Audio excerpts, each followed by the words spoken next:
to the nation now. I'm Pradeep Nambiar. In this, we talk about the news affecting the nation, Maharashtra and Mumbai. As they say in every system, there's a conflict between abiding law and arbitrary power. The test for every democracy. It stands or it falls according to its own choice, whether to give supremacy to the law or to the will of the people, whether to constitute a moral association maintained by duty or a physical one kept together by force. And they always say there has to be a congruence in a government by the way the people make wealth and the way they govern themselves. If the economic and the political systems are dissimilar, one will eventually destroy the other. We've got esteemed guest in our studios today. We've got Sameer Bakre Saab from the Bharatiya Janata Party. Sameer Bakre Saab, welcome to the show. Namaskar. नमस्कार. We got Gurjot Singh Ki from Sharad Pawar ji, NCP. Gurjot Singh Ki Saab, namaskar and welcome to the show. Namaskar, Sat Shri Akal. Sat Shri Akal. Shortly we'll be joined by Chanchal Kumar from the Samajwadi Party from Uttar Pradesh. Sameer Bakre Saab, we'll start from you. You joined us after a long time. Yes. Bakre Saab, Narendra Modi talked so much about the success of the Mahakumbh. उन्होंने कहा 144 years के बाद जो event हुआ, it has been a successful event. 65 crore लोग वहां पर त्रिवेणी संगम में जमा हुए डुबकी लिए. वी गॉट 3 लाख करोड़ का ग्रोथ हुआ. Prayagraj Uttar Pradesh 3 lakh crore growth has been generated. 15,000 plus trains have been moving up and down from this. आस्था श्रद्धा का महासंगम. समीर बाकरे साहब, मोदी साहब कॉल्स इट विकसित भारत के लिए एक संदेश है ये.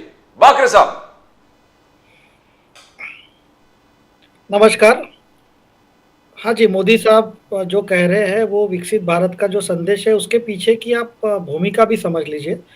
जो 144 साल बाद ये महाकुंभ का जो महाकुंभ था, जो जिसके लिए 100 मतलब महाकुंभ तो हर 12 साल में होता है, लेकिन इस बार का जो है प्रयागराज में जो हुआ वो स्पेशल महाकुंभ था.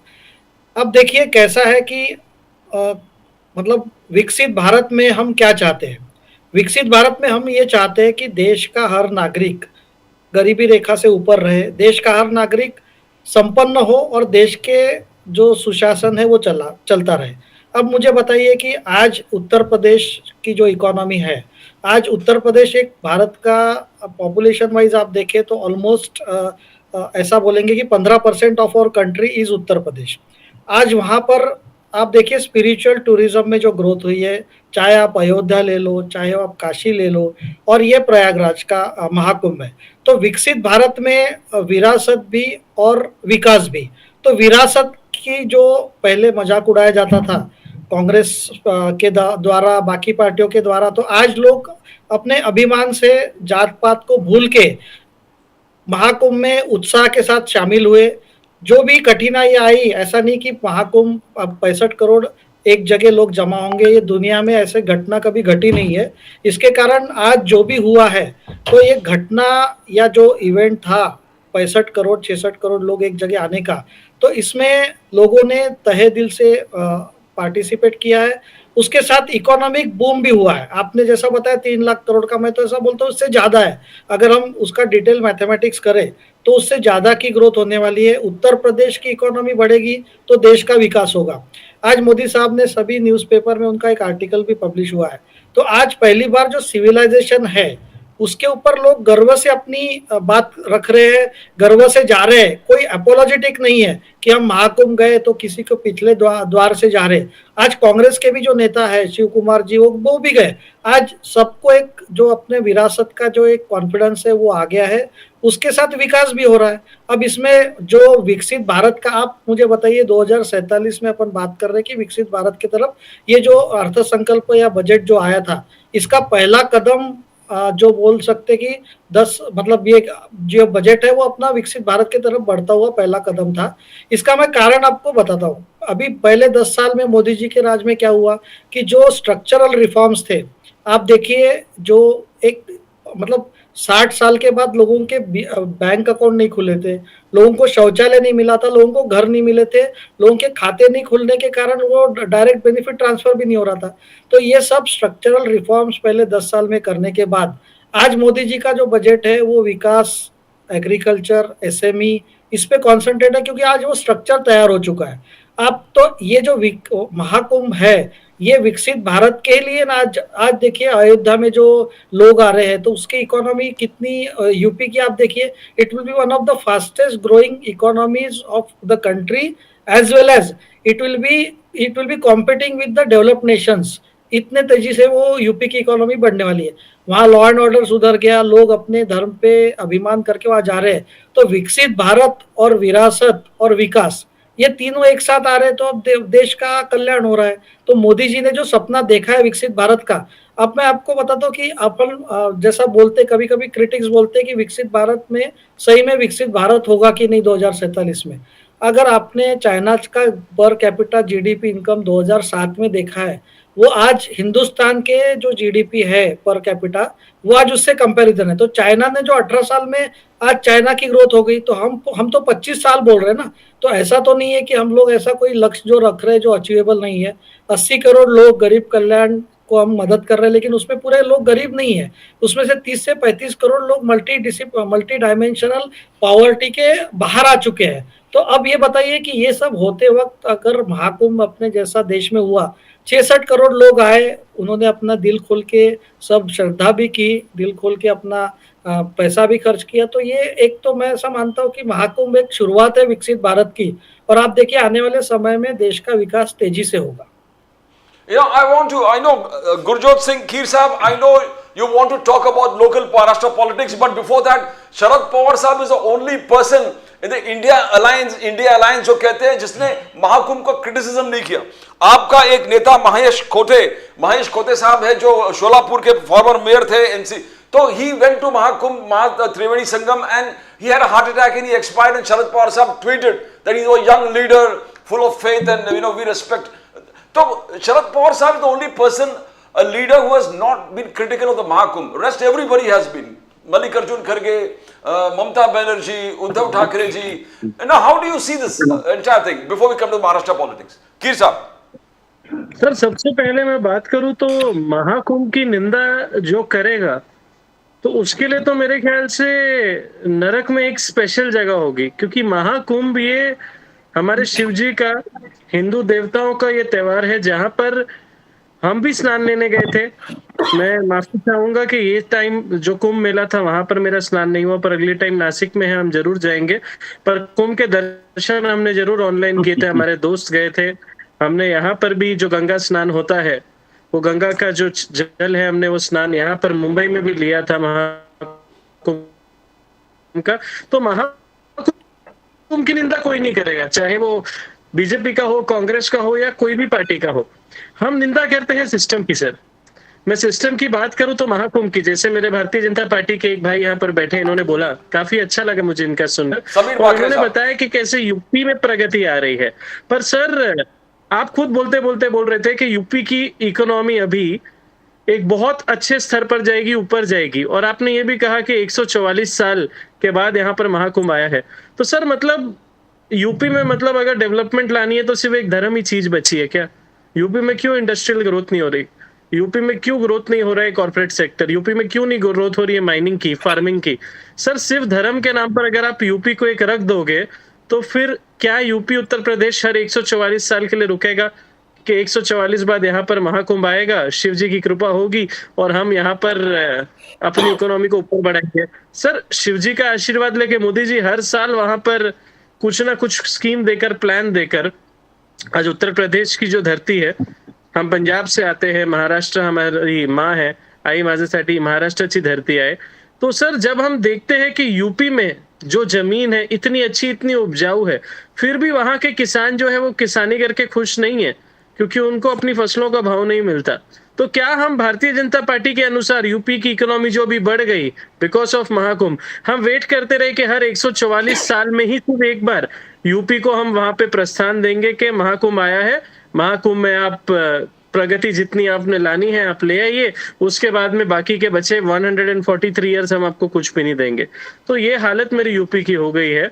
और यूपी पे आज डेवलपमेंट, सर, हम भी गए हैं यूपी में डेवलपमेंट सर नहीं हो रही है जिस स्पीड से महाराष्ट्र में है, या तो मैं पंजाब की बात करूँ या तो कर्नाटक की बात करूँ, तो यूपी में डेवलपमेंट हमको नहीं दिखती है। और इसका सीधा सीधा मैं मानता हूं कि भारतीय जनता पार्टी ये जो है ये धर्म की राजनीति में बिजी है। धर्म छोड़ के आपको देश के लोगों ने मैंडेट दिया है, आप यहाँ पर कर्म के भी काम करिए, हिंदू की, मुसलमानों की, सिखों की, क्रिश्चियन की, हिंदुस्तानियों की सेवा करें तो हमें भी बहुत अच्छा लगेगा। हम भी बोलेंगे वाह मोदी जी क्या काम कर रहे हो। पर मोदी जी को काम करना चाहिए कुछ धर्म छोड़कर। Chanchal Kumar ji, Samajwadi Party is joining us from Uttar Pradesh. Chanchal Kumar ji, welcome to the show. नमस्कार। चंचल कुमार जी, प्राइम मिनिस्टर मोदी जी ने जिस प्रकार से महाकुंभ के सक्सेस के बारे में व्याख्या किया कि 3 लाख करोड़ का ग्रोथ हुआ है प्रयागराज और सराउंडिंग एरियाज में, तो अखिलेश यादव जी ने साथ में कहा कि जो डेथ हुए उनको भी जरा आप 2 मिनट का साइलेंस दीजिए, मौन कीजिए। किस प्रकार से प्राइम मिनिस्टर मोदी जी के जो तारीफ और अखिलेश यादव जी का क्रिटिसिज्म, चंचल कुमार जी जरा डिस्क्राइब कीजिए।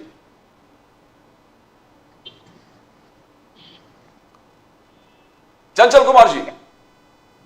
देखिए, सबसे पहली बात तो मैं धन्यवाद करता हूं आपके सभी दर्शकों को मेरा प्रणाम। और सबसे बड़ी बात जो है, ये जो गिद्ध नजर वाली जो सरकार है, इसको सोचना चाहिए कि आस्था और जो हमारा आस्था हमारा पर्सनल विषय है, धर्म हमारा आस्था का विषय है, लेकिन भारतीय जनता पार्टी की जो गिद्ध नजर है वो किस तरीके से देख रहे हैं। आप सोचो कि आज भी लोग अपनों को ढूंढ रहे हैं, आज भी लोग अपनों को खोज रहे हैं। अब आप कल्पना करिए कि जब भी विपक्ष, अभी मैं किसी की बात सुना, अभी मैं पूरी थोड़ा लेट जुड़ पाया था, किसी ने कहा कि जो महाकुंभ स्नान नहीं करेगा वो नर्क में चला जाएगा। ना जाने क्या क्या बकवासबाजियां हुई हैं, जबकि सच्चाई तो यह है, अगर हम बात करें महाकुंभ में, तो मोहन भागवत जी ने भी स्नान नहीं किया है, और हमारे मुख्यमंत्री जी की जो गिद्ध वाली जो नजर है वो मोहम्मद शमी को भी स्नान करा दिए थे, आपको याद होगा, जबकि बेचारे आए ही नहीं हो। तो ये भारतीय जनता पार्टी के लोग हैं, ये कुछ भी कहते हैं, कुछ भी बोलते हैं, इनकी बातों में कोई विश्वास नहीं करने वाला है। अब तो एकदम नहीं विश्वास करने वाला है। मैं एक बात बता दूं, आफ्टर कोविड का जो इफेक्ट था, उसी तरीके से आफ्टर महाकुंभ का भी इफेक्ट पड़ रहा है लोगों के शरीर पर। आपको विश्वास नहीं होगा, मेरे एक साथी हैं विकास सिंह परिहार, जो महाकुंभ की सक्सेस की बात करते, फूले नहीं समाते थे, उनके यहाँ 2-2, 3-3 लोगों की तबीयत खराब होगी जो लोग स्नान करके आए। मेरे कहने का तात्पर्य है कि पानी जो एनजीटी ने बताया कि छूने लायक नहीं था। और आप सोचो कि भारतीय जनता पार्टी के लोग जो है क्या दिखाते हैं, क्या कहते हैं, क्या सुनते हैं। मेरा सवाल बहुत वाजिब है। आज के समय में उत्तर प्रदेश में त्राहिमाम मचा हुआ है, महिलाएं सुरक्षित नहीं है, किसान परेशान है, व्यापारी परेशान है, नौजवान हतोत्साहित है। उसी प्रयागराज हम लोग रह के पढ़ाई किए, इलाहाबाद विश्वविद्यालय के छात्र हैं, हम लोग तैयारी किए वहीं पे पढ़ करके। आप विश्वास नहीं करोगे, लाखों की संख्या में नौजवान आज अपना भविष्य नहीं देख पा रहा है कि उसका भविष्य क्या होगा, आने वाले समय में क्या उनके साथ होने जा रहा है, क्या होगा, क्या आने वाला समय में रोजगार मिलेगा नहीं मिलेगा। लेकिन भारतीय जनता पार्टी मुख्यमंत्री जी ना जाने क्या क्या बातें कर रहे हैं, लेकिन एक बार भी बेरोजगारी के ऊपर कोई चर्चा नहीं करना चाहता है। महाकुंभ की इतनी लंबी लंबी छोड़ी जा रही है। मैं पूछना चाहता हूं कि जो लोग आज भी अपनों को ढूंढ रहे हैं, उनकी जिम्मेदारी कौन लेगा। और सरकार ने अगर 30 लोगों को डिक्लेयर किया कि उनकी मौतें हुई हैं, तो 30 लोगों के नाम सार्वजनिक क्यों नहीं किए जा रहे हैं। तो कम से कम ये तो मालूम चले कि हमारे लोग जो मरे हैं उनके नाम आपकी लिस्ट में है। क्यों सरकार नहीं घोषणा कर रही है, क्यों नहीं बताना चाहती है, क्या छुपाना चाहती है, ये कौन लोग हैं, कैसी सरकार है, इनकी कैसी मंशा है। बहुत सारे वाजिब सवाल है जनता के, और आज भी लोगों के मन में ये आशंका है कि ये लाशों पे भी राजनीति करते हैं। ये धर्म का धंधा बना के रख दिया इन्होंने, इनको व्यापार दिखाई दे रहा है। लेकिन आप कल्पना करिए, जिन लोगों ने अपनी माताओं को खोया है, जिन अपने बहनों को खोया है, जो अपने बच्चों को खोया है, अपने पिता को खोया है, अपने बुजुर्गों को खोया है, उनकी रूह से आप, उनकी आत्मा से पूछिए उनका क्या हास रहे आज, वो कितना कोस रहे मन ही मन। और हमारे प्रधानमंत्री जी ने कह रहे कि छोटी छोटी, अब मैं देख रहा था कई सारे बड़े नेता, उन्होंने कहा कि कुछ घटनाएं हुई जिससे बहुत सारे बीजेपी के नेता ने कहा, इससे बड़ा बीजेपी के, मैं एक नेता का सुन रहा था, उनमें सामान्य होती रहती हैं। तो बहुत सारी बातें हैं महाकुंभ को लेकर के। मैं एक बात जरूर कहना चाहता हूं सर, आज के समय में त्राहिमाम मचा उत्तर प्रदेश में, पूरी तरीके से जंगल राज कायम हो चुका है, पुलिसिया तंत्र पूरी तरीके से बिक चुका है, कोई किसी को न्याय नहीं मिल पा रहा है। अभी मैं कल एक बड़े अधिकारी के साथ बैठा था, उन्होंने कहा चंचल जी पिछले 2.5 सालों में हाई कोर्ट में केवल एक जज की नियुक्ति हुई है। लोगों मतलब आप सोचो कि लोग जो न्याय कहा जाता है कि न्याय अगर विलंब मिले तो भी एक तरीके से वो भी गलत है, वो भी एक तरीके से भ्रष्टाचार है। लेकिन इस सरकार को केवल और केवल धर्म के नाम पे सारा काम करना है। अभी आपका आने जा रहा है, ये कांवड़ यात्रा आने जा रही है, मुख्यमंत्री जी फिर हेलीकॉप्टर से बरसा कराएंगे पुष्पों की। दूसरी बात मैं कहना चाह रहा हूं, अभी वाराणसी में आपने देखा होगा दोस्त कितना हास्यास्पद है। इस समय जब बच्चों के एग्जाम शुरू हो रहे हैं, 1 महीने से स्कूल कॉलेज बंद कर दिए गए थे। क्या महाकुंभ में स्नान कराए जाएंगे? सरकार का जो एजेंडा है वो क्लियर है कि हमें केवल धर्म के नाम पर ही राजनीति करनी है, हमें विकास से कुछ भी लेना नहीं है। मैं बता दूं सर, मैं भी लोहिया जाने वाला हूं, अभी आपके डिबेट के बाद तो लोहिया जाना है मुझे। ऐसे कई लोग हैं, 100 से ज्यादा लोग हैं जिनको प्रतिदिन लखनऊ के पीजीआई, केजीएमसी और लोहिया में बेड ना मिलने की वजह से मौतें हो रही हैं। इन मौतों का जिम्मेदार कौन है? चंचल कुमार जी, क्या सरकार ने तनिक भी सोचा कि हमें क्या 50 बेड का अस्पताल बनाना चाहिए था कि नहीं बनाना चाहिए था? मैं आपको बता दूं, यहीं आप अगर मैं स्टार्ट करता हूं डेवलपमेंट की, राजधानी की बात करूं, जिले वाइज बता दूं आपको, एक एक जिले में आप पूछोगे, अगर बीजेपी प्रवक्ता बैठा है बता दें कि चंचल भाई जिले बता दो क्या विकास हुआ था अखिलेश यादव की सरकार में, मैं बता दूंगा। मैं आपको बताना चाहता हूं, इसी लखनऊ की न्यू बिल्डिंग हाई कोर्ट से स्टार्ट करेंगे आप। एशिया का सबसे बड़ा कैंसर इंस्टीट्यूट, चाने अवध, प्लासियो, अंतरराष्ट्रीय स्टेडियम, अमूल का प्लांट, पराग का प्लांट, एचसीएल का कैंपस जहां 12,000 लड़के नौकरी कर रहे हैं सर। ट्रिपल आईटी बनाया अखिलेश जी ने। आपने बता दें उसी के आगे बढ़ोगे आपको तो सिग्नेचर बिल्डिंग जो हाईटेक पुलिस मुख्यालय, पूरे हिंदुस्तान का सबसे हाईटेक पुलिस मुख्यालय, गांव जो पुलिस पहुंचती, डायल 100 की टॉप क्लास की बिल्डिंग। उसके आप आगे बढ़ेंगे तो लोहिया के अंदर आंकोलॉजी भवन, एकेडमिक ब्लॉक, उसके आगे बढ़ेंगे तो केजीएमसी के शताब्दी की बिल्डिंग, चंचल कुमार जी, और आपका कार्डियक ब्लॉक अलग से, पीजीआई के अंदर लीवर ट्रांसप्लांट की बिल्डिंग। सर बता दो 10 सेकंड सर, 10 प्लीज 10 सेकंड दिए। पीजीआई के अंदर लीवर ट्रांसप्लांट की बिल्डिंग, किडनी ट्रांसप्लांट की बिल्डिंग, जो पीजीआई के अंदर 30 बेड का इमरजेंसी था, 300 बेड बनाया। उसके आगे बढ़ेंगे आप 100 बेड का राम सागर मिश्रा के नाम से अस्पताल, जो 100 बेड का अस्पताल लोग बंधुआ सेना में था, उसको 300 बेड बनाया अखिलेश जी ने। इसके अलावा बलरामपुर को उच्चीकरण करने का काम किया। इसके अलावा आपका जो रानी लक्ष्मीबाई हॉस्पिटल को उच्चीकरण करने का काम करने किया। विद्युत नियामक आयोग की building, Gomti river front, metro Amausi से मुंशीपुर तक की मेट्रो। इसके और आगे बढ़ेंगे सर तो आपको लोक भवन, एशिया का सबसे बड़ा जनेश्वर मिश्रा पार्क। आपके चैनल के माध्यम से चैलेंज करता हूं, भाजपाई से पूछ लो, प्रवक्ता बैठा है यहाँ पे, पूछ रहा कोई एक काम बता दे जिसका मुख्यमंत्री ने शिलान्यास किया हो, जिसका उद्घाटन किया हो। ये झांसेबाज जुमलेबाज केवल धर्म के नाम पर राजनीति करना चाहते हैं। मैं चंचल कुमार जी बाकरे साहब के पास जाऊंगा। बाकरे साहब इकोनॉमी से थोड़ा रिलेटेड है, इकोनॉमिक पे उनका अच्छा ज्ञान है। अखिलेश 2 मिनट आप बोलिए। अखिलेश यादव जी ने स्टॉक मार्केट कोलैप्स के बारे में बहुत क्रिटिसिज्म किया है कि जो मार्केट कैपिटलाइजेशन किस प्रकार से डाउन हो गया है और लोगों को, retail investors have lost money. चंचल साहब 2 मिनट उसमें बात कीजिए, फिर बाकरे साहब से हम एक्सप्लेनेशन मांगते हैं। देखिए, मैंने कहा कि व्यापारी मैंने सबसे पहले नाम लिया था। जो हमारा हमारी जो मिडिल फैमिली है, मध्यम वर्गीय परिवार है, जो हमारा गरीब तो परेशान है ही, हताश है ही है, मध्यम वर्गीय परिवार से सबसे ज्यादा परेशान है। आज 7.5 लाख करोड़ रुपए लोगों के डूब गए सर। अभी मंडे को 5 लाख करोड़ डूब गए थे। ये सरकार जो आपको याद होगा, लोकसभा चुनाव के दौरान प्रधानमंत्री जी ने कहा था कि जितने पैसे लगाना हो लगा दो, 4 तारीख को जो रिजल्ट आएगा उससे आपको बहुत बड़ा फायदा मिलेगा। ये लोगों को डुबाया गया है सर। ये एक बहुत बड़ा स्कैम है भारतीय जनता पार्टी के द्वारा। लोगों से पैसे लगवाए गए और उन्हें डुबाया जा रहा है अपने उद्योगपति साथियों को पैसा कमाने के लिए। ये एक बच्चे के मन में, एक बच्चे के जहन में ये बात आ गई है कि भारतीय जनता पार्टी केवल उद्योगपति साथियों के लिए काम कर रही है।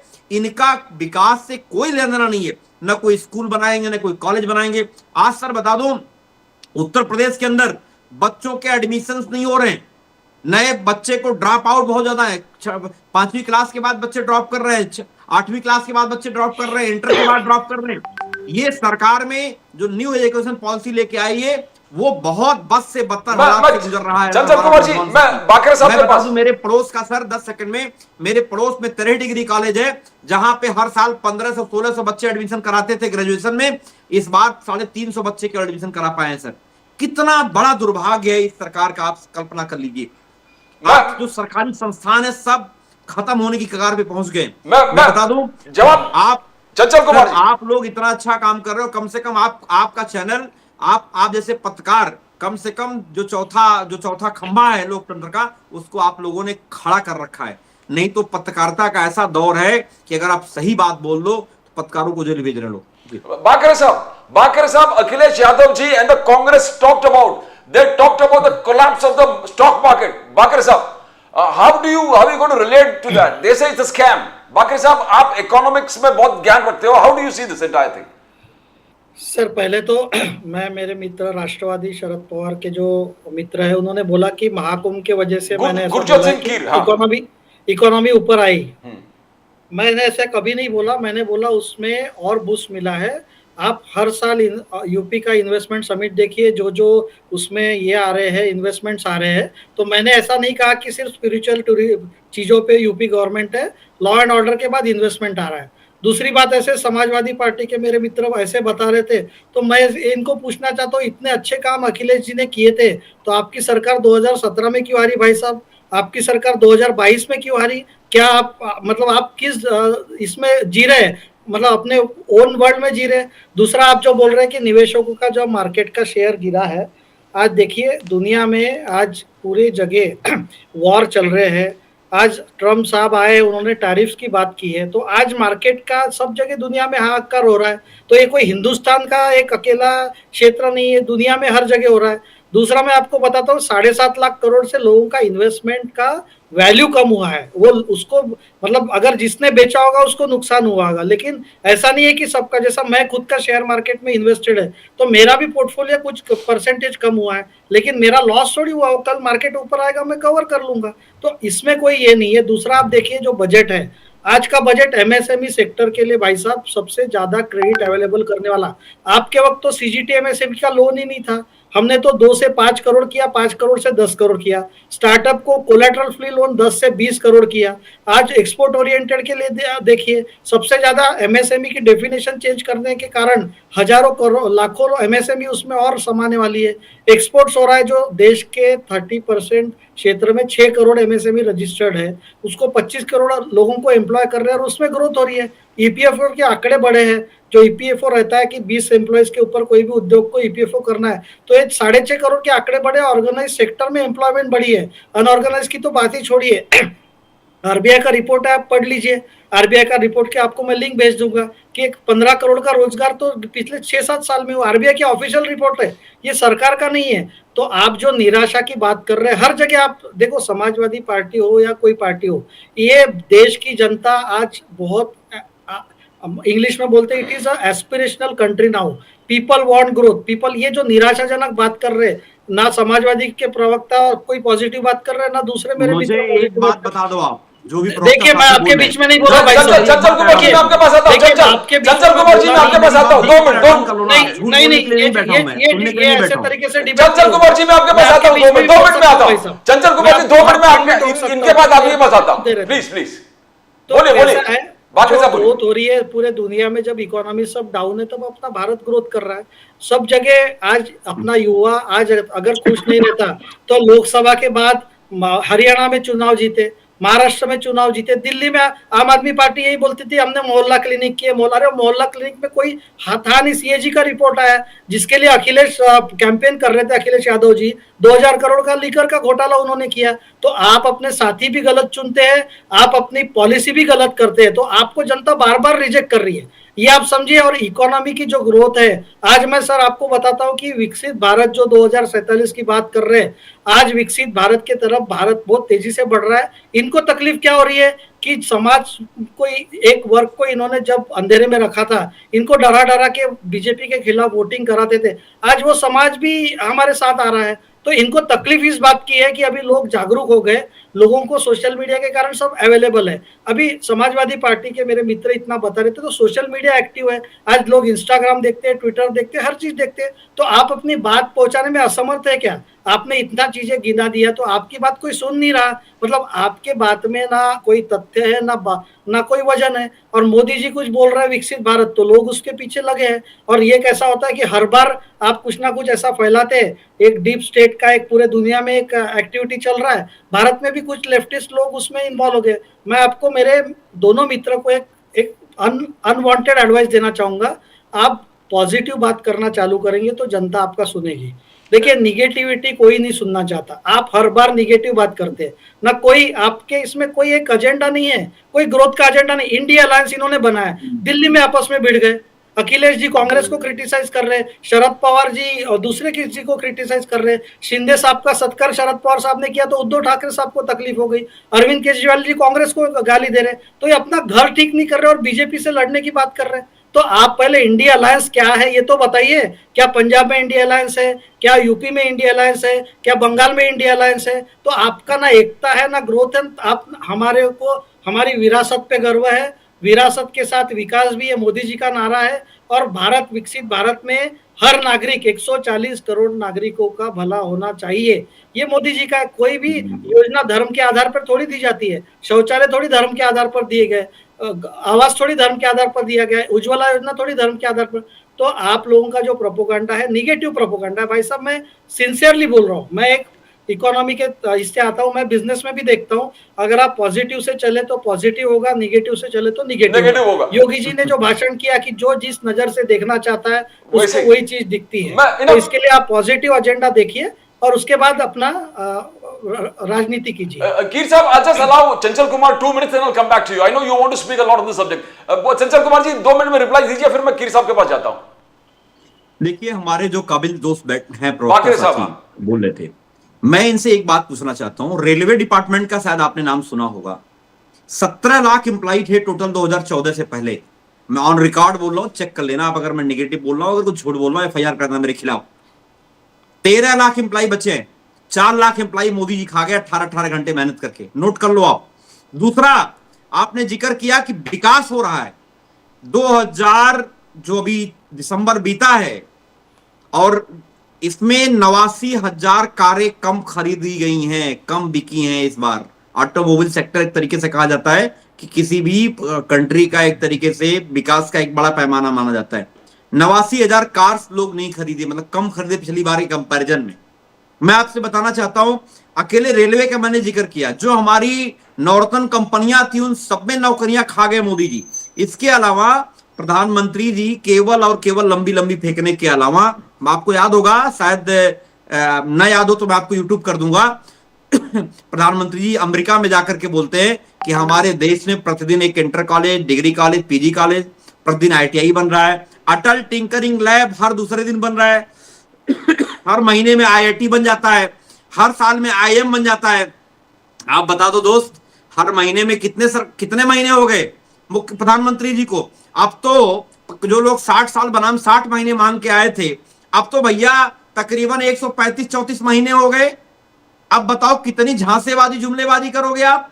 और आप कह रहे हो हम निगेटिव बात कर रहे हैं। मैं पूछना चाहता हूं आपसे, मुझे जरा बताइए, मैंने पूछ लिया कि कोई एक काम बता दो जिसका मुख्यमंत्री ने राजधानी के अंदर, और तो बाकी जिलों की बात ही छोड़ दो आप, राजधानी के अंदर जिसका एक काम कोई बता दो जिसका मुख्यमंत्री ने शिलान्यास किया हो, जिसका उद्घाटन किया हो। मैंने आपको डंके की चोट पे 100 काम बताए, ऐसे 50 काम आपको बता दो जो है, जो मैं बता नहीं पाया, जो मेरे जुबान पे मुझे रोका गया, भैया बोले कि रुक जाइए आप।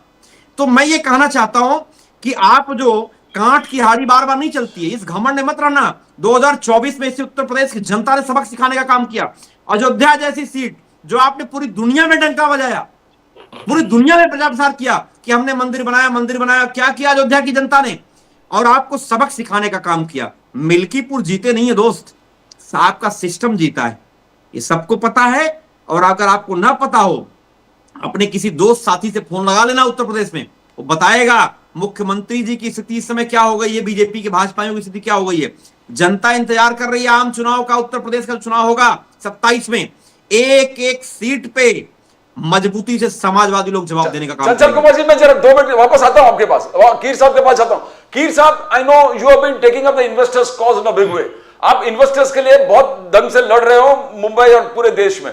How do you see the stock market collapse? जिस प्रकार चंचल सिंह जी ने भी बात कर, चंचल कुमार साहब ने भी बात किया, बाकरे साहब ने जस्टिफाई किया, how do you see that Keer साहब?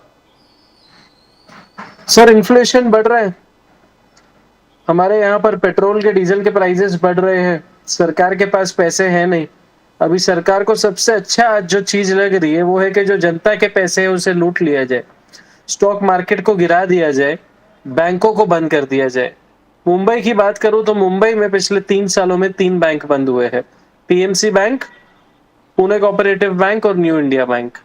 तो सर यहाँ पर अब मैं पूछना चाहूंगा कि ये जो मोदी जी की गवर्नमेंट है, लोगों ने पैसा रखा बैंक में, अब बैंक को परमिशन तो कांग्रेस ने या राष्ट्रवादी ने या समाजवादी ने तो दी नहीं, उसको आरबीआई ने मान्यता दी थी। ईडी लगा देते हो अब नेताओं के पीछे, ईओडब्ल्यू अब लगा देते हो नेताओं के पीछे। तो सर ईओडब्ल्यू जो है वो economic offence wing of India, ऐसा उसको कहा जाता है। तो सर जो इकोनॉमिक क्राइम्स है, जो सेबी, जो स्टॉक मार्केट में चल रहे हैं, उसको ये ईओडब्ल्यू और ईडी वाले नहीं पकड़ सकते क्या? ईडी और ईओडब्ल्यू का सिर्फ आज भारत देश में यही काम है कि जाओ जाके कांग्रेस के नेता दिख रहे हैं, लगा दो इनके पीछे ईडी, लगा दो इनके पीछे ईओडब्ल्यू, ये राष्ट्रवादी वाले इनके पीछे ईडी, ये समाजवादी वाले उनके पीछे ईडी। क्यों सेबी जो है रेगुलेटरी बॉडी, सेबी को क्यों रेगुलेट नहीं कर पा रहा ईडी? जो स्टॉक मार्केट है, स्टॉक मार्केट क्राइम बढ़ते जा रहे हैं। और मैं कहना चाहूंगा ये जो 62 लाख अकाउंट बंद हुए, चलो आज गवर्नमेंट ने उसका जस्टिफिकेशन भी दिया कि गलत तरीके से लोग अकाउंट खोल रहे हैं, ब्लैक मनी उसके अंदर जा रही है। ये 62 लाख जो अकाउंट है उस गलत अकाउंटेबिलिटी की वजह से हमने बंद किए। सर जब ये 10 अकाउंट या 100 अकाउंट या 1000 अकाउंट खोले थे तभी गवर्नमेंट को समझ नहीं आया कि ये गलत अकाउंट से 62 लाख अकाउंट बनने ही क्यों दिए? जब हमने डीमोनेटाइजेशन किया था, डीमोनेटाइजेशन के टाइम पे 99.6% पैसा वापस आया था बैंकों में। मोदी जी कह रहे थे कि मुझे बीच चौराहे में फांसी लगा देना, तो चलो हम तो नहीं, हमें हिंसा नहीं पसंद है, पर कहीं ना कहीं फांसी के बदले शायद उम्र कैद की सजा हो जाती वो गलत डिसीजन के लिए, तो हमें खुशी होती। हम कहते कि चलो देश में जुडिशरी आज भी बची है। आज जिस हिसाब से लोगों ने मेहनत किया, मेहनत करके उन्होंने अपनी 40 साल की जो जिंदगी में उन्होंने काम किए, पैसे उन्होंने बचाए, वो पैसे उन्होंने बैंक में रखा कि बैंक में एफडी बनाएंगे, थोड़ा इंटरेस्ट आएगा, बच्चों की शादी करेंगे, बच्चों के एजुकेशन के लिए, बुढ़ापे में अगर तबीयत खराब हुई। आपने बैंक को ताला लगा दिया, सामने वाले के 1 करोड़, 1.25 करोड़, 1.5 करोड़ जो भी होंगे, आपने 5 लाख देके उससे कह दिया चलो tata bye bye thank you. ये क्या कोई मूवी स्क्रीन है या देश है कि आपने दी एंड का बोर्ड लगा दिया तो लोग चले जाए? आज मुंबई में लाखों लोग बेघर है। अनएम्प्लॉयमेंट की मैं बात करूं, sir is an economist, sir unemployment is the highest in India in 2025। Dollar की बात मोदी जी करते थे कि डॉलर गिर रहा है। सर डॉलर जब कांग्रेस थी तब डॉलर ज्यादा से ज्यादा 78 आया था, आज मोदी जी उसे कहां पर ले आए हैं? पेट्रोल की प्राइसेस की बात करें, डीजल के प्राइसेस की बात करें, मोदी जी रोते थे 60 रुपए का पेट्रोल आज 100 में मिल रहा है, 65 का डीजल आज 110 में मिल रहा है शहरों में। तो सर ये जो अन्याय हो रहा है लोगों के साथ में, उसके लिए भी भारतीय जनता पार्टी, जैसे आप तारीफ कर रहे हो, आप पॉजिटिव बात कर रहे हो, तो सर हमें तो पॉजिटिविटी लोगों के घरों की दिखती है। हमें पॉजिटिविटी दिखती है कि लोग गरीब हो रहे हैं, अंबानी अदानी को आप अमीर कर दो। अनएम्प्लॉयमेंट के साथ साथ में जो वेल्थ डिस्ट्रीब्यूशन है वो भी इंडिया में सही नहीं है। The rich is getting richer, the poor is getting poorer. So sir इसके ऊपर भी अगर आप सोचो कभी, तो ये जो नेगेटिव चीजें हैं वो नेगेटिव चीजों के बारे में भी हमें बात करनी पड़ेगी, क्योंकि हमें सबको सुधारना है, सिर्फ अंबानी और अदानी को नहीं सुधारना। हमें चाहिए कि देश आगे बढ़े और जो गरीबों को आगे बढ़ाकर होगा, सिर्फ अमीरों को बढ़ाकर नहीं। भारतीय जनता पार्टी देखते रहे अमीरों को, हम गरीबों की पार्टी है, हम गरीबों के साथ खड़े रहेंगे। Chanchal Kumar ji, Bakre sahab, I'll just take a bite from Chanchal Kumar ji before I come to you. Chanchal Kumar ji, लाडकी बहन महाराष्ट्र में सक्सेस था और महाराष्ट्र को बीजेपी एंड अलायंस ने स्वीप कर दिया, यानी ऐसे मेजॉरिटी मिले हैं लाडकी बहन स्कीम के लिए। क्या आपको लगता है महाकुंभ के सक्सेस के बाद अगर योगी जी 2027 में लाडकी बहन जैसे स्कीम लेके आते हैं जो महिला और सबको अपलिफ्टमेंट में है, तो फिर भी क्या आपको लगता है कि यू कैन फेयर वेल? किस प्रकार से देखते हो वो गणित? उत्तर प्रदेश की जनता बहुत समझदार जनता है, इनके झांसे में दोबारा नहीं आने वाली है। 2024 से जो पीडीए ने अंगड़ाई ली थी, अभी तो अंगड़ाई का नतीजा था कि हम लोगों ने तकरीबन, हमारा गठबंधन 44 सीटों पे विजयी रहा। इसके अलावा कम से कम 10 सीटें ऐसी थी जिसपे बीजेपी ने सरेआम बेईमानी की। इनका दिल भी जानता, जो हमारे साथी बैठे हैं आपके पैनल में, भी इनका भी दिल जानता होगा कैसे बेईमानी करी। मैं इतनी बात जरूर कहना चाहता हूं, उत्तर प्रदेश में 2027 में 2024 में जो पीडीए ने लड़ाई ली थी, अब तो 2027 में पीडीए लड़ाई लड़ रहा है। अब आप कल्पना करो, जो अंगड़ाई लिया था तो इतना बड़ा रिजल्ट आया, और जब लड़ाई ही लड़ेगा पीडीए लड़ेगा जनता के बीच में, तो आप कल्पना करो बीजेपी का क्या हासिल होगा। आज बीजेपी 27 में इस बात को लेकर घबराई हुई है, इसीलिए वो धर्म के नाम पर राजनीति करना चाह रहे हैं और लगातार इस प्रयास में हैं कि हम लोगों को धर्म के चश्मे में जो है फांसने का काम करें, लोगों के आंख पर अंधभक्ति वाला पट्टा पहनाए। लेकिन उत्तर प्रदेश की देवतुल्य जनता मुख्यमंत्री जी को सबक सिखाने के लिए पूरी तरीके से तैयार हो रही है। और 2027 के चुनाव में जब पीडीए लड़ाई लड़ेगा, आप सोच लीजिए बीजेपी का बहुत बुरा हासिल होने वाला है। दूसरी बात, अभी हमारे साथी ने बहुत सही बात कही इन्होंने कि डॉलर के ऊपर, डॉलर हो चाहे डीजल पेट्रोल की बात हो, चाहे जो भी स्कीम बीजेपी के लोग लेके आए थे, मैं तो कहना चाहता हूं अगर हिम्मत है बीजेपी के अंदर तो उन स्कीमों पे चुनाव लड़ रहे।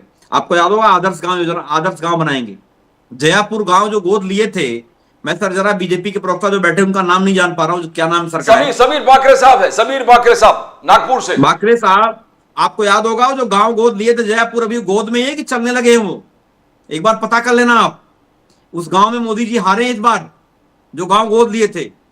और बता दूं आपको, जो प्रधानमंत्री जी 8 लाख 10 लाख से जीतने का सपना देख रहे थे, कैसे जीते सबको पता है। लखनऊ जहां बैठा हूं 50,000 की लीड से बीजेपी जीत पाई, जो हमेशा 4 लाख 5 लाख से जीतती थी हमेशा। तो आप इस मुगालते में मत रहो दोस्त, कांट की हाड़ी बार बार नहीं चढ़ने वाली है बाकरे साहब। और इस बार उत्तर प्रदेश की जनता 27 में सबक सिखाने जा रही है बीजेपी चंचल कुमार जी, जरा और आज की मिल्कीपुर, हालत यह है कि बीजेपी के नेता गांव में नहीं घूम सकते बगैर लाव लश्कर के, क्योंकि जनता पूछ रही है। ये बताओ जो, अच्छा आप बताओ बाकरे साहब, आपके घर में जो 1100 रुपए का सिलेंडर आता है, क्या घर में डांट पड़ती कि नहीं पड़ती आपको? डीजल पेट्रोल भराने जाते हो, आपके घर परिवार को भराने जाते होंगे, तो डांट पड़ती कि नहीं पड़ती है? बताओ कौन सी पार्टी के नेता हो कि जो गैस सिलेंडर 400 रुपए का था वो 1100 रुपए तक पहुंचा दिया मोदी जी ने 18 घंटे मेहनत करके।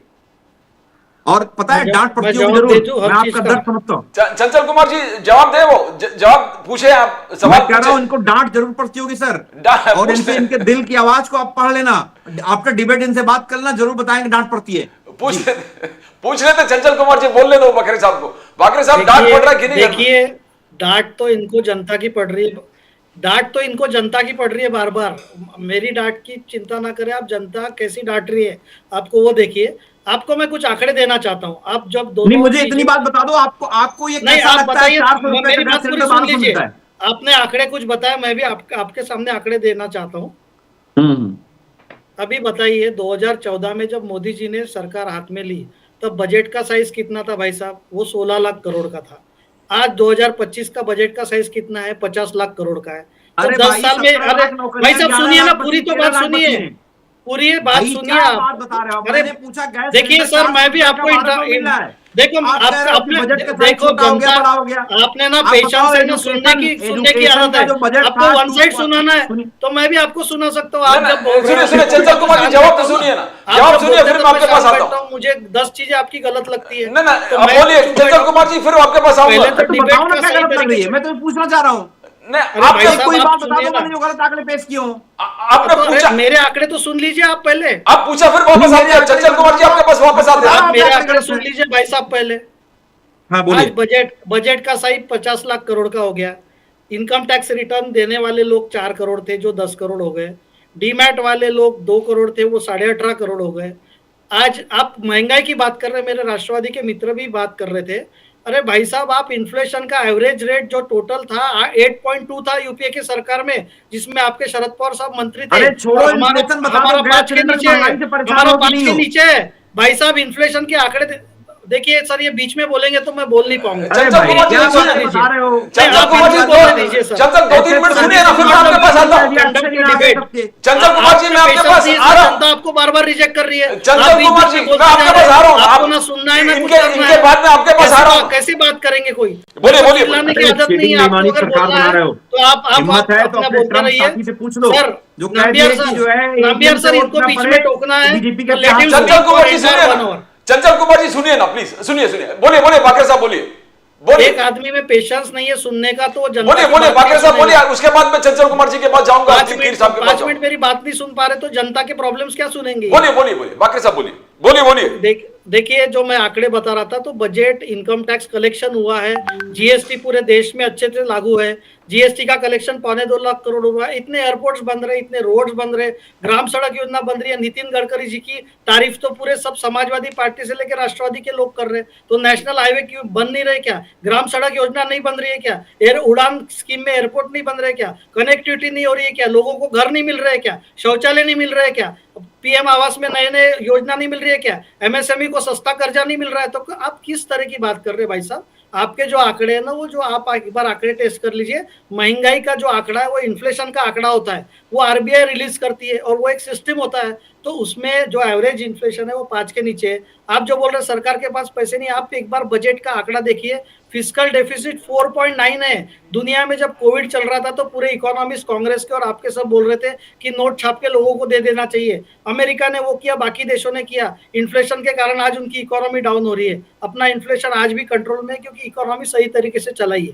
आज आपको कोई भी स्कैम की बात नहीं हो रही है। आप बात कर रहे हैं कि व्हीकल की बिक्री कम हुई है, लेकिन आप कंपेयर तो हमारे लास्ट ईयर के आंकड़े से ही कर रहे हैं ना। आपके पहले के आंकड़े क्या होते थे वो देखिए, इतने 10 टाइम्स ग्रोथ हो गई है ऑटोमोबाइल सेक्टर में, बड़े बड़े लोग निवेश कर रहे, तो वो क्या गलत है क्या? आज महाराष्ट्र में हर रोज निवेश की खबरें आ रही है, यूपी में इतना बड़ा इन्वेस्टमेंट समिट होता है, वहां खबरें आ रही है। आज मैं लखनऊ आता हूँ, लखनऊ एयरपोर्ट से उतर के जाता हूँ तो मुझे हर जगह विकास दिख रहा है, हर जगह लोगों के कोई रेसिडेंशियल काम तो कॉम्प्लेक्स पूछा बन रहे मैंने। हैं।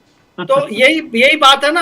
आपको जो बोला है, जिस नजर से आप समाज को या इकोनॉमी को देखेंगे, उस नजर से आपको वो दिखेगी। A man sees the world in positive sense, he will see the growth. A man sees the world in negative sense, he will see the problems. तो हम ये नहीं बोल रहे कि हमने हिंदुस्तान के सब प्रॉब्लम सॉल्व किए, अभी तो बहुत आगे जाना है ना। 25 साल है, 25 साल जाना है भाई साहब। विकसित भारत नहीं हुआ है, लोगों के तकलीफ आज कम करने में हम जुटे हुए हैं। जब विकसित भारत हो जाएगा तब सबके प्रॉब्लम सॉल्व हो जाएंगे। हम तो कुछ बात ही नहीं कर रहे ना इस बारे में। हम तो बोल रहे हैं कि अभी तो बहुत बाकी है, अभी तो नापी है मुट्ठी भर जमीन, सारा आसमान बाकी है। आप समझ लीजिए ये चीज। हम लोग सिंसियरली कर रहे हैं, विरासत को भी प्रोटेक्ट कर रहे हैं। हम धर्म की राजनीति आप लोगों ने की, कार सेवकों पे गोली चलाने वाले कौन थे ये सबको पता है। एक धर्म को सपोर्ट करने का काम किसने किया? वो आपकी सरकार ने किया है। तो आप मुझे बोलने मत लगाइए, क्योंकि मैं उस बातों में जाना नहीं चाहता। तो जो विकास करेगा, जो पॉजिटिव बात करेगा, जनता और युवक उसकी सुनेंगे। और मेरे राष्ट्रवादी के मित्र बोल रहे हैं कि अडानी अंबानी को, अरे शरद पवार साहब के सबसे करीबी मित्र अडानी साहब है, रोहित पवार आपके उनकी गाड़ी चला रहे हैं जब वो कोई समिट में जा रहे हैं। तो आप किस तरह की बात कर रहे हैं? अडानी का मार्केट कैप देखो और पूरे हिंदुस्तान की इकोनॉमी का देखो, तो कुछ भी आप मतलब बात का ना पैर है ना सर है। तो किस तरह की बात कर रहे हैं? आज का युवा जागरूक हो कुछ है, हर जन से सोशल मीडिया पे आप ये चीजें डाल के देखिए, आपको क्या रिप्लाईज आता देख लीजिए। आपकी पूरी लेफ्ट की इकोसिस्टम धराशायी हो चुकी है, जो लोगों को गलत गलत बताती थी। डीप स्टेट खत्म होने जा रहा है हिंदुस्तान से, आप ये समझ लीजिए। बच्चे कुछ जो डीप स्टेट के लोग हैं वो भी खत्म होने वाले हैं। बांग्लादेश में जो क्रांति कराई गई और एक चुनी हुई सरकार का उलटफेर हुआ, वही हिंदुस्तान में करना चाहते हैं। हम हारे भाई, हम हारे। कोई चुनाव तो हम तो नहीं बोलते ना। इनका साहब नाम्बियार साहब, इनका कैसा है, जीते तो लोकशाही की जीत, हारे तो सीबीईडी है। तो ये जो रोने की बात है ना भाई साहब, कभी भी जनता का हुकुम सराखों पर। हम कर्नाटक भी हारे हैं, हम एक बार बिहार भी हारे। हम कोई ईवीएम का रोना नहीं रोते जो आप रोते हैं ना। अभी केजरीवाल जी पहले तो बहुत बात करते थे, अब कैसे हारे तो चुप बैठे हैं। अखिलेश जी उनके साथ कैंपेन कर रहे हैं, राष्ट्रवादी ने भी उनको सपोर्ट किया था, शरद पवार जी ने। तो आप ये समझ लीजिए, जनता पूरी तरह की आंख खुल चुकी है। आपकी नेगेटिव राजनीति कोई सुनने नहीं वाला। नेगेटिव सुनेंगे। सर, अनिल अंबानी का लोन क्यों माफ किया गया, इस पे भी जरा कुछ प्रकाश डालिए। अगर आप इकोनॉमी के जानकार है तो अनिल अंबानी का लोन सरकार ने माफ नहीं किया। एक इंसॉल्वेंसी की प्रक्रिया है। 2008 से 13 के बीच में आपके चिदम्बरम साहब ने जो गलत लोन बांटे थे, उसके वजह से इतने बड़े एनपीए हुए। रघुराम राजन जी का इंटरव्यू देख लीजिए, उन्होंने बोला है कि यूपीए सरकार के कारण एनपीए हुए। तो आज वो एनसीएलटी की कंपनीज को गवर्नमेंट टेंडर कभी लाइफ में नहीं मिलते। तो अनिल अंबानी के बेटे और अनिल अंबानी की कंपनी को, जिसमें वो खुद डायरेक्टर है, तो गवर्नमेंट टेंडर्स क्यों मिल रहे हैं अगर उसको एनसीएलटी ने इंसॉल्वेंसी की है तो? सर अरे भाई साहब, आप देखिए, टेंडर ओपन टेंडर है। अगर उन्होंने किसी के साथ जॉइंट वेंचर किया है या कोई कंपनी कर रही है तो वो करेगा। आप जाइए ना कोर्ट में जाइए, पर नहीं मिल सकता ना सर, वही तो। अरे भाई साहब, आप कोर्ट में जाइए ना। अगर कोई गलत हो रहा है, तो आप कोर्ट में जाइए। हिडनबर्ग के खिलाफ आप गए थे क्या हुआ, कोर्ट ने, सुप्रीम कोर्ट ने आपको नकार दिया, ईवीएम के खिलाफ आपको नकार दिया, हर चीज में सुप्रीम कोर्ट आपको नकार रहा है। फिर आपके लिए जब सुप्रीम कोर्ट अच्छा डिसीजन देता है तो वो सेक्युलर और अच्छा हो गया, और एक आधा डिसीजन कराता है तो सुप्रीम कोर्ट भी बिक गया है।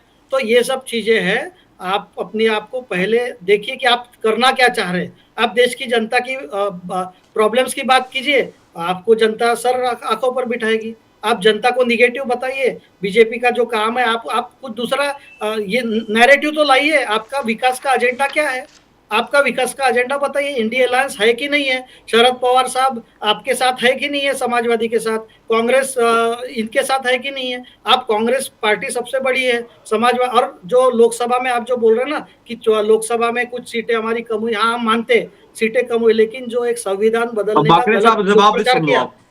दुष्प्रचार जो आपने संविधान बदलने का किया था ना भाई साहब, उसके कारण जनता का एक वर्ग बरगला गया था, आपने उनको बरगलाने का काम किया। अब उनको समझ गया, महाराष्ट्र में जो देखा है, मेरे राष्ट्रवादी के मित्र जानते हैं कि कैसे उनकी सीट बहुत 10 साहब पे आ मुझे गई मौका है। दीजिए, इनकी बातों को जवाब दूंगा। बाकरे साहब, चंचल कुमार जी बहुत बोल कुछ दिया बोलना इन्होंने। चाहते हैं, बोलिए चंचल कुमार जी, बोलिए चंचल कुमार जी, बोलिए समाजवादी देखिए, पार्टी। इन्होंने सबसे पहली बात तो जो तथ्यात्मक रूप से इनको जानकारी नहीं है, मैं करेक्ट करा देता हूं।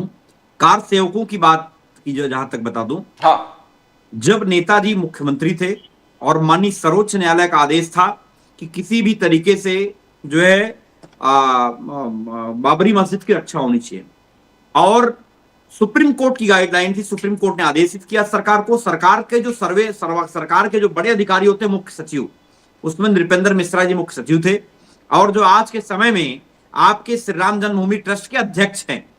भाकरे साहब जरा एक बार समझ लीजिएगा मैं क्या बोल रहा हूं, ध्यान से सुनना आप बात को, और दोबारा गलत तथ्य मत पेश करना किसी चैनल में बैठ करके। और जो कार सेवकों के ऊपर गोली चलाने का जो आदेश दिलवाने का काम करता है, वो मुख्य सचिव देता है अपने डीएम को। आपको जानकारी होनी चाहिए, सुन लो भैया, पहले सुन लो पूरी बात को। और वहां पे माननीय नृपेंद्र मिश्रा जी ने, जो आपके इस समय तथाकथित आपके जो है सर्वे सर्वा बन के बैठे, उनके बेटे को भी आपने टिकट दिया था, जहां बगल में कुशीनगर किसी श्रावस्ती की सीट से जनता ने उनको हरा करके वापस भेजने का काम किया। वह नृपेंद्र मिश्रा जी ने गोली चलाने का आदेश दिया, और उसी समय जो आप लोग आरोप लगाते हो श्रद्धेय नेताजी के ऊपर। दूसरी बात, आपने ईवीएम का रोना रोने की बात कही, आप मत भूलो सबसे पहले ईवीएम का विरोध करने वाले बीजेपी ही है। 2009 के लोकसभा चुनाव में अपने जो आपके पार्टी के सर्वे सर्वा रहे आदरणीय आडवाणी साहब ने ही सबसे पहले ईवीएम के ऊपर सवाल खड़ा किया था, और भी कई नेता बोल चुके ईवीएम के खिलाफ। मैं उन बातों पे नहीं आना चाहता, झूठ जो आप लोग बोलते हो उसकी बात मैं कर रहा हूं। दूसरी बात मैं आपसे पूछना चाहता हूं, 2014 में जब प्रधानमंत्री जी शपथ लिए तो देश के ऊपर 52 लाख करोड़ का कर्जा था सर, और आज के समय में 205 लाख करोड़ का देश के ऊपर कर्जा हो गया है। आप बताओ, फक्र करो इस बात के लिए कि आप कितने कर्जे में डूबे हो। मैंने एक सिंपल सा सवाल पूछा आपसे कि ये बताओ, आपको दर्द होता है कि नहीं? 400 रुपए वाला गैस सिलेंडर 1100 में भरवाते हो, घर में डांट पड़ती है कि नहीं पड़ती है? आप बातों को घुमाने लगे कि बजट ये हो गया, वो हो गया, ऐसा हो गया, वैसा हो गया। ये बता दो, 5 ट्रिलियन इकोनॉमी कब बनेगी? 2022 में बन रही थी।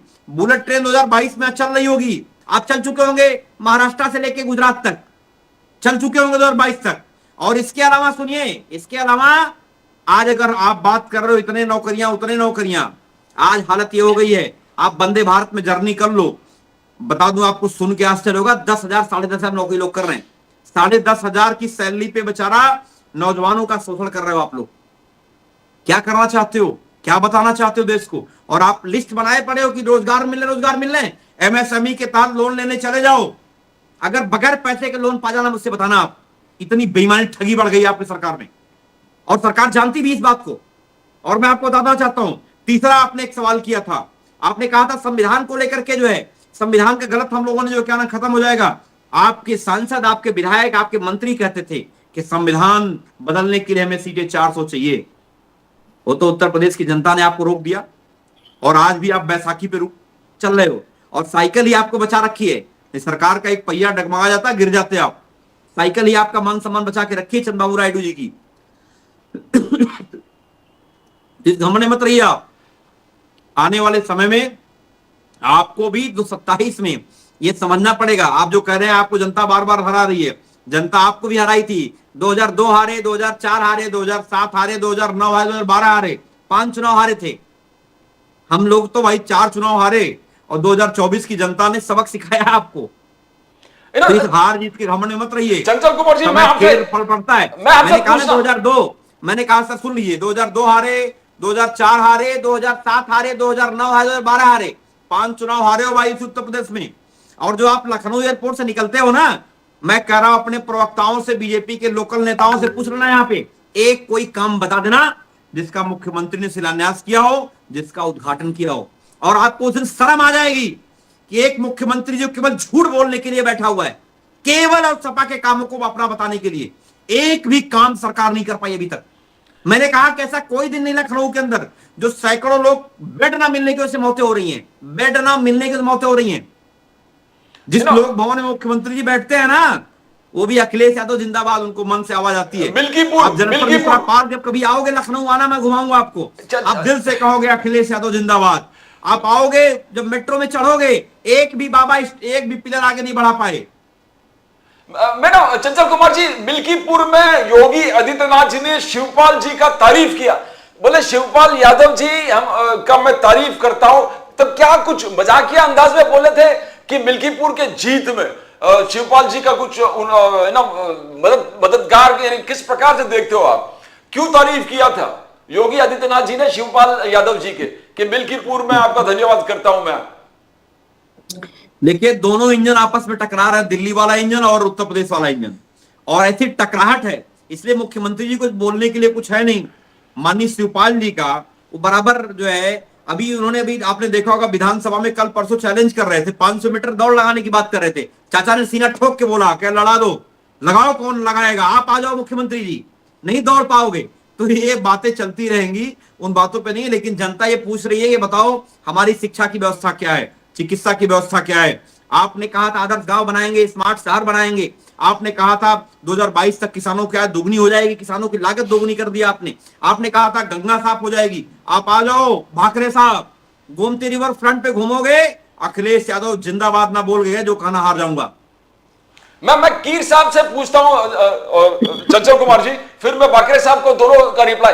कीर साहब, जयंत पाटिल जी ने कहा कि लाड़की बहन के चलते चलते economy of Maharashtra has collapsed, और जयंत पाटिल जी 3 तारीख को जो सेशन चालू होने वाले हैं, Jayant Patil ji is going to strip the entire finance ministry and the entire government. Can you put some light on that? Jayant Patil साहब किस प्रकार से बोले वो कि finance is very bad Maharashtra की? सर, महाराष्ट्र की फाइनेंस की बात करूं तो महाराष्ट्र का फाइनेंस सिर्फ महाराष्ट्र या मुंबई के लिए नहीं, पूरे देश के लिए जरूरी है। साथ में हमारे समाजवादी के भी एक भाई बैठे हैं, तो उनकी निशानी साइकिल है, तो हिंदुस्तान की साइकिल अगर कोई चला रहा है तो वो महाराष्ट्र चला रहा है। एक पहिया मतलब महाराष्ट्र है, और महाराष्ट्र में पहले तो लाड़की बहन की ये जो योजना चलाई इन्होंने, इन्हें भी अच्छी तरह से पता था कि सरकार की तिजोरी खाली है। खाली भी किसने की? एकनाथ शिंदे साहब, भारतीय जनता पार्टी ने। और मैं इतना ही कहना चाहूंगा कि ये महाराष्ट्र की धरती है, पसंद नहीं है। और कितना भी कह लो, चलो दिल्ली के चुनाव या हरियाणा के या यूपी के चुनाव की मैं बात नहीं करूंगा, महाराष्ट्र के चुनाव हमने अपनी आंखों से देखे हैं, हमें अच्छी तरह से पता है। राहुल गांधी साहब ने, सुप्रिया सुलेताई ने बहुत बार ये इशू उठा दिया है कि election commission is not ready to give us the data. जो महाराष्ट्र में फेक वोटर्स बनाए गए हैं वो हमने अच्छी तरह से देखे हैं, हमारी आंखों के सामने हुआ है। ना पुलिस ने हमारी बात सुनी थी, ना इलेक्शन कमीशन ने हमारी बात सुनी थी। इलेक्शन कमीशन को पहले हमने 2 बार निवेदन दिए, तीसरी बार इलेक्शन कमीशन के ऑफिस जब हमारे कार्यकर्ताओं ने तोड़े तो हम और हमारे कार्यकर्ताओं को 10 दिन इलेक्शन के टाइम पर जेल में बिठाया गया था। क्यों? क्योंकि वो डेटा उन्हें भी पता था कि जो चोरी का डेटा था वो हमारे हाथ लग गया था, और वो जबरदस्ती पुलिस की मदद लेकर हमारे हाथ से वो डेटा छीना गया। दूसरी बात मैं कहूंगा कि जो महाराष्ट्र की इकोनॉमी की बैंड बाजार है, तो शायद आज हमारे भाई बैठे हैं, पढ़े लिखे लगते हैं, he is a very good economist, he is talking about money, he is talking about market, he is talking about inflation, पर शायद महाराष्ट्र में एक भी ऐसा नेता नहीं है, ये महाराष्ट्र की जो आज मैं कहना चाहूंगा ये जो चीटिंग करके आई सरकार है, उसमें एक भी ऐसा नहीं है नेता है जो इकोनॉमी या पैसों की बात करता है। उन्हें बस यही आता है कि हम बात करेंगे, लोगों को बेवकूफ बनाएंगे, दाल महंगी हो गई, आटा महंगा हो गया, दूध महंगा हो गया, फिर भी मेरे भारतीय जनता पार्टी के भाई कहते हैं कि हम लोगों के लिए काम कर रहे हैं। सर, आप लोगों के लिए नहीं, आप सिर्फ अपनी पार्टी के लिए काम कर रहे हो। और महाराष्ट्र की आने वाला मुझे अच्छी तरह से पता है, सेशन में जयंत पाटिल साहब का ये जो एजेंडा है, जयंत पाटिल साहब himself has been the home minister of Maharashtra, he has been और 2 time finance minister of Maharashtra, तो उन्हें अच्छी तरह से पता है कि फाइनेंस को कैसे चलाना जाता है। और माफी चाहूंगा, भारतीय जनता पार्टी के पास आज शायद सेंटर में होंगे 1-2 अच्छे नेता जो फाइनेंस देश का समझ पाए। I am not talking about Nirmala ताइतो, बट महाराष्ट्र में ऐसे नेता नहीं है। नहीं है बाकरे साहब, चंचल कुमार जी के चार्जेस आप देखे, कीर साहब के charges, please reply to both of them. मैं तो पहले चंचल कुमार जी को बोलना चाहूंगा, आपने जो कर्जे के आंकड़े दिए हैं, तो कभी भी कर्जे के आंकड़े जो है वो एब्सोल्यूट नंबर्स में नहीं रहते, वो जीडीपी का परसेंटेज रहता है। आज पूरे दुनिया में सबसे कम जीडीपी का कर्जा भारत के ऊपर है।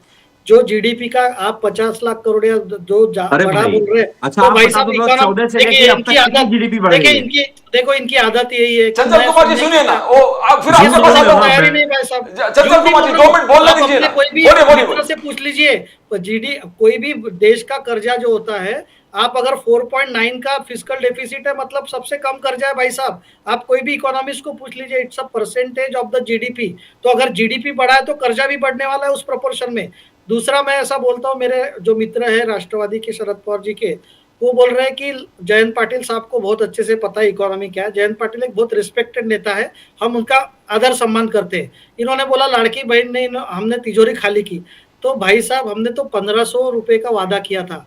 आपके इंडी गठबंधन ने तो 3000 रुपए का वादा किया था। तो क्या आपको उस वक्त पता नहीं था क्या इकोनॉमी का महाराष्ट्र की क्या है? यानी हम जो दे रहे थे उससे जनता को आप दुगना प्रॉमिस कर रहे हैं।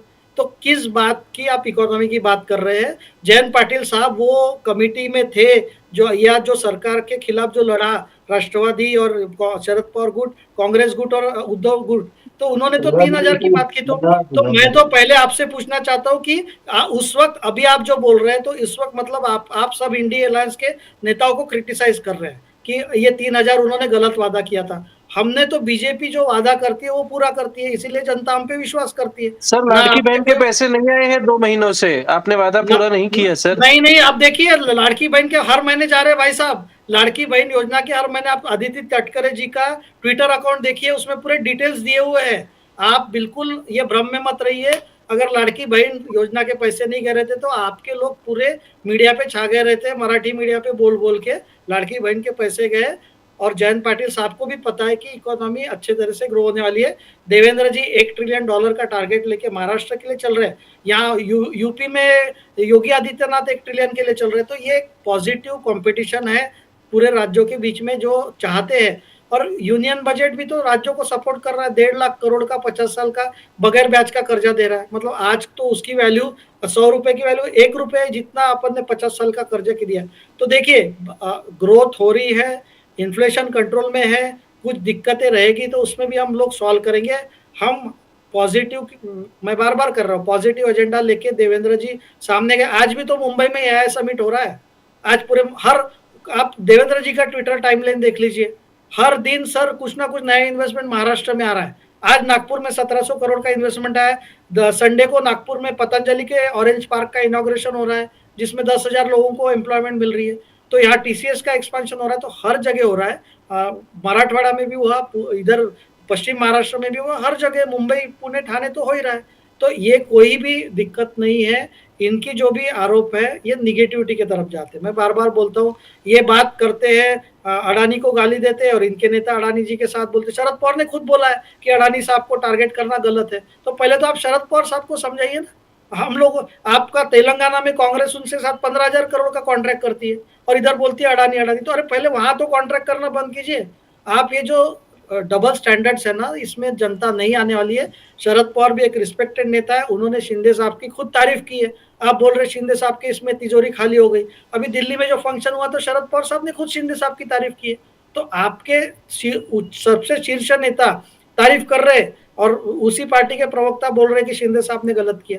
तो ये विरोधाभास है, इनके बातों में विरोधाभास है। इसलिए कार्यकर्ता भी जमीन पे कंफ्यूजन में है। तो कार्यकर्ता, जनता, इसके लिए प्रॉब्लम जा रही है। बाकरे साहब, 2 चीज शरद पवार साहब ने और सुप्रिया सुले जी ने जो आरोप लगा दिया, एक मुंडे जी का resignation, Dhananjay Munde has to resign. Sharad Pawar साहब ने कहा मॉरल रिस्पॉन्सिबिलिटी, सेल्फ रिस्पेक्ट है, रिजाइन कीजिए। सुप्रिया सुले जी ने फडणवीस साहब के PA-PS scrutiny, fixers will not be allowed. Supriya Sule ji ने क्वेश्चन मार्क किया कि इफ फिक्सर्स PA और PS में नहीं होना चाहिए तो मिनिस्टर्स क्यों है? तो how do you see Keer साहब, that's what Supriya Sule and sir Sharad मुझे पवार तो said. मतलब व्हाट कैन आई से बेसिकली, शरद पवार साहब और सुप्रिया सुले जी आज धनंजय मुंडे का रेसिग्नेशन मान रहे, लेकिन इनके मंत्री नवाब मलिक साहब जेल में गए थे, तब इन्होंने उसका इस्तीफा नहीं लिया है। तो किस मॉरल स्टैंडर्ड्स की शरद पवार साहब बात कर रहे हैं? देवेंद्र फडणवीस ने साफ कहा है अगर कोई भी वो मर्डर में कोई भी शामिल होगा उसको छोड़ा नहीं जाएगा। सबके मौका लगाया है, सबकी इंक्वायरी चल रही है, एसआईटी है, जो परिवार को ऑब्जेक्शन था वो सब अधिकारी हटाए गए। तो पूरा पारदर्शी कारोबार, देवेंद्र जी होम मिनिस्टर है, होम मिनिस्टर के इसमें उन्होंने कभी ऐसा नहीं बोला है किसी को फेवर करेंगे। उन्होंने खुद बोला अगर किसी का भी नाम आता है तो उसको सरकार से जाना होगा, चाहे वो कोई भी हो। लेकिन इनके तो मंत्री जेल में जाने के बाद उनका इस्तीफा नहीं हुआ है। उद्धव ठाकरे साहब वजह साहब की जो वजह जेल में गए थे उसकी तारीफ कर रहे थे, जब जयंत पाटिल साहब उनके बाजू में प्रेस कॉन्फ्रेंस में बैठे थे, जो अंबानी साहब के घर के नीचे बॉम्ब लगा रहे थे। तो ये किस तरीके की इनकी राजनीति है, एक तरफ कथनी और करनी में जो फर्क है, ये इसलिए जनता इनको सीरियसली नहीं ले रही है। और आप बताइए कि अगर देवेंद्र जी के कोई भी इंक्वायरी में आपको आप मुझे एक पॉइंट बताइए कि देवेंद्र फडणवीस साहब होम मिनिस्टर है, उन्होंने किसी को फेवरेटिज्म किया है? आज कोई भी हो, वो उन्होंने तो पूना में उस दिन बोला कि अगर उद्योग को किसी को भी तकलीफ देने का रहा है, चाहे मेरे पार्टी का हो, उस पर आप पुलिस कमिश्नर को बोला है कि आप उस पर मौका लगाइए, उद्योग को कोई तकलीफ देगा, क्योंकि उद्योग आएंगे तो एम्प्लॉयमेंट आती है। देवेंद्र जी अच्छे तरीके से समझते हैं। तो हमारे जो शीर्ष नेता है देवेंद्र फडणवीस भी एक क्लीन, ट्रांसपेरेंट और सख्त नेता है। अब ये पीएओएसडी का तो अगर देवेंद्र जी के पास कुछ इंफॉर्मेशन है कि कोई ओएसडी या पीए गलत काम कर रहे तो उसमें उनको नहीं रखना है तो अच्छी बात है ना। इसके लिए तो तारीफ करनी चाहिए सुप्रिया सुले जी ने कि इन्होंने ऐसा किया। आपके वक्त तो सब फिक्सर और ये अंदर बैठे थे। तो इसलिए मैं बोल रहा हूँ कि जो अच्छी चीज हो रही है, अगर हमको कुछ गलत दिखा तो हम डेफिनेटली एक्शन लेंगे, हम किसी को नहीं बख्शेंगे। इनके जैसा नहीं कि कोई जेल में नेता जा रहा है फिर भी वो मंत्री बन के, अरविंद केजरीवाल में जेल में बन रहा है, जा रहा है और वो सीएम पद की नहीं कुर्सी छोड़ रहा है। तो ये जो मॉरल स्टैंडर्ड्स है, ये अपोजिशन इंडिया अलायंस के पूरे खत्म हो गए और जनता इसलिए धीरे धीरे इनका एक एक राज्यों से इनका सफाया करते जा रही है। Keer साहब, you want to retort to that before we end the program? Keer साहब, you want to retort to what he said? Sir मैं कहना चाहूंगा कि थोड़ा सा मैं रिक्वेस्ट करूंगा मेरे भारतीय जनता पार्टी के जो दोस्त बैठे हैं कि सर जब अनिल देशमुख साहब के ऊपर एक नकली ईडी ने केस बनाया था तो वो टाइम पे वो जो जिम्मेदारी उनकी थी वो दिलीप वलसे पाटिल साहब जो आज आपके ही साथ बैठे हैं उन्हें दी गई थी। नवाब मलिक साहब मैं कहूंगा जब उनके ऊपर जो आरोप लगा था वो जेल गए थे तो वो टाइम पर उनकी जिम्मेदारी भी अजीत दादा पवार को दी गई थी। तो सर दोनों मंत्रियों ने वो टाइम पे अपने पोर्टफोलियो से इस्तीफा देकर, एक टाइम पे दिलीप वलसे पाटिल, दूसरे टाइम पे अजीत दादा पवार ने इनके पोर्टफोलियो लिए थे। मलिक साहब ने नहीं दिया था इस्तीफा, आप देख लीजिए।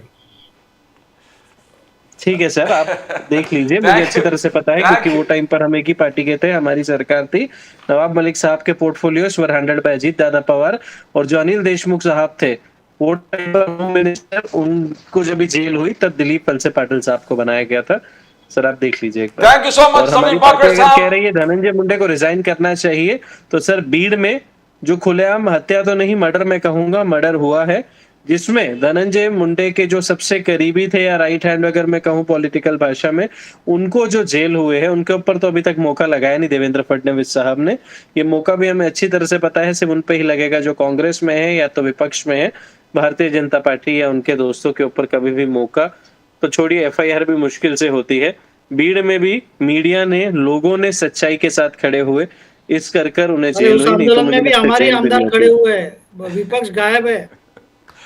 Thank you so much. वहाँ पर बराबर है, आप न्यूज देखिए, हमारे संदीप भैया वहां पर बराबर है। संजय राउत साहब भी रोज बोल रहे हैं, संदीप भैया भी रोज बोल रहे हैं। संदीप शिवसागर के आप बाइट देख सकते हैं। हाँ, रही बात इंटरनल पॉलिटिक्स, तो वहां पर सुरेश धस जी को भी लगाया गया है कि आप राष्ट्रवादी जो अजीत पवार है उनकी बैंड बजाइए, तो ये भारतीय जनता पार्टी का ही एक गिमिक है सर।